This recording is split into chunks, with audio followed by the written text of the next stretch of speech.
Hey there, how are you? Here we are the day after Christmas, and we've got a new acquisition.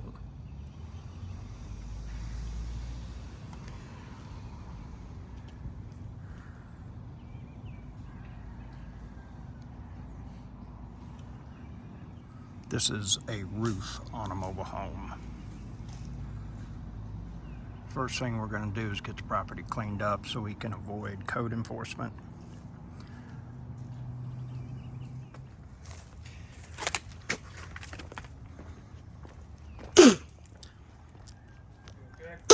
Oh yeah. Yeah, we want to get all this stuff up so that we make a good impression on the neighbors and code enforcement doesn't call. And I think we still got power, but we definitely got a big old hole.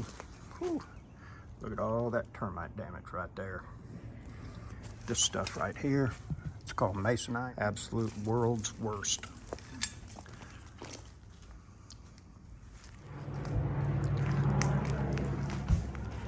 Definitely gonna get all of this cleaned up.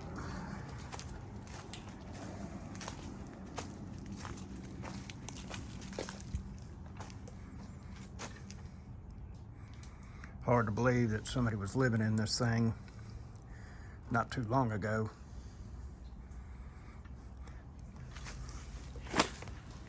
That gray pipe right there, that's called polybutylene. That's bad stuff. It gets holes in no time at all, puncture. So what do you think, everybody? I want to hear your comments.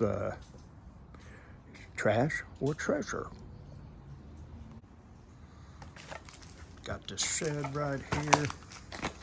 Always be careful walking around. Floor ain't in bad shape, fortunately. This is. They always put the cheap stuff on the outside of these things. It'd be great if we could turn this into a second dwelling. Old rat trap right there.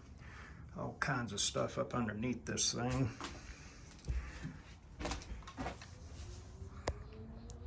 Ain't no telling what you'll find. Bunch of fluorescent light bulbs right there. Y'all better make sure you get your tetanus shot up to date.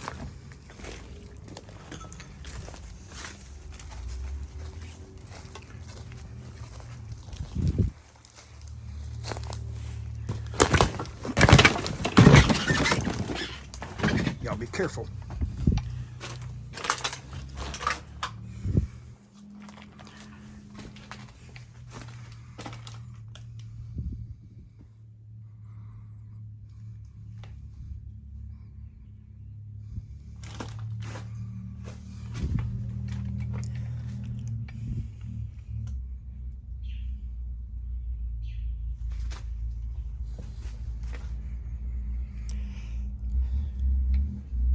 Can it be rebuilt?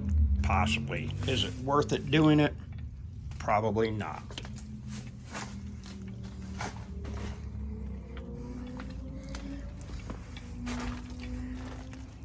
The hustle keeps going, folks. You got to make it happen. You don't take off. You ain't worried about holidays. You just keep going. And that's what we do. It's a decent mobile home community. A lot of rentals in here. A lot of people own their own property. Some newer units right there. What I'd really be inclined to do is to haul this off and just rent the lot out. And that way I really don't have anything to worry about.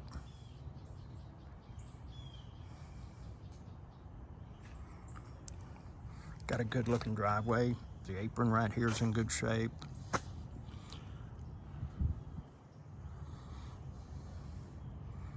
Unfortunately, this thing over time has had a lot of people doing repairs that really didn't quite do them correctly or professionally to a certain degree. And you get this when you're in this industry, because a lot of times landlords charge below market rate, and they try to get the cheapest person possible to make the repair just so it'll last till like next month. I've always made my repairs in this, I don't want to mess with it for 10 years. And so what do I need to do how do I need to make that happen, so to speak? And it's like, you know, you keep patching a roof, and it just really never works out for you. All right, here I am. I'm at another location, seeing if I can find another hustler on the day after Christmas. Let's see. Oh, his truck is here. He's got tools. Let's see. Oh man, look at that nice new deck. What's going on, fellas? Look at them. They're hustling the day after Christmas, everybody. That's what I'm talking about. Well, we are headed to Walmart to do some shopping, and I got to get groceries. I'd let everything run out the day before. I went to Central Florida to spend time with family for Christmas, so now I need to replenish the stock. Thankfully, I got a pocket full of money that I'm able to add. Man, I just had somebody call me and say, hey man, I need a place to live and everything, and you know, we really need a 2-bedroom. It's me, fiance, 2 kids, and about $800 a month. And it's like, that ain't happening, man. You know, worst place for a 2-bedroom in my town is about $950 to $1,000 a month, and that's with holes in the roof. Okay, you want a semi-decent place, you're looking at $1,200 a month. I get $925 for a studio. And I mean, I keep hearing this thing over and over and over with people. And then the guy's like, yeah, and we just got one income. And it's like,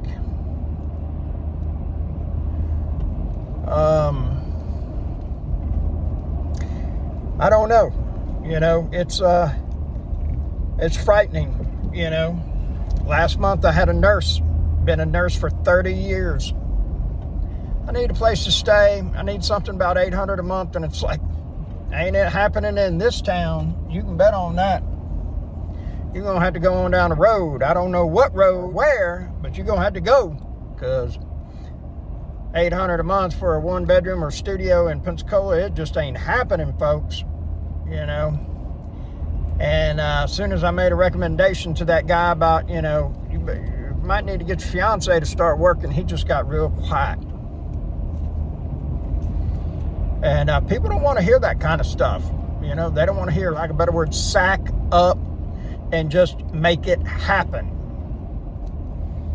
You know, they want to, you know, somebody's going to take pity on me. I'm going to start me a GoFundMe account, and I'm going to roll with me. And, you know, it just ain't happening, folks. I ain't never met nobody that GoFunded me their way to becoming a millionaire. I'm not saying that it can't happen, okay? I just haven't met it. It's just the same thing as people say, you need to work hard and save your money. Well, I get it, you know, and having a savings account's a wonderful thing. But the problem is nobody saved their way to becoming a multimillionaire. Nobody was saved their way to having extra income coming in each month to buy the back so they don't have to work as hard. You got to watch what you hear. There's a reason it's like that. They want to keep you in the matrix. They don't want you to stop working. They don't want you to be financially independent, because when you are in that position, guess what you get to say? Fuck you. I'm not doing it.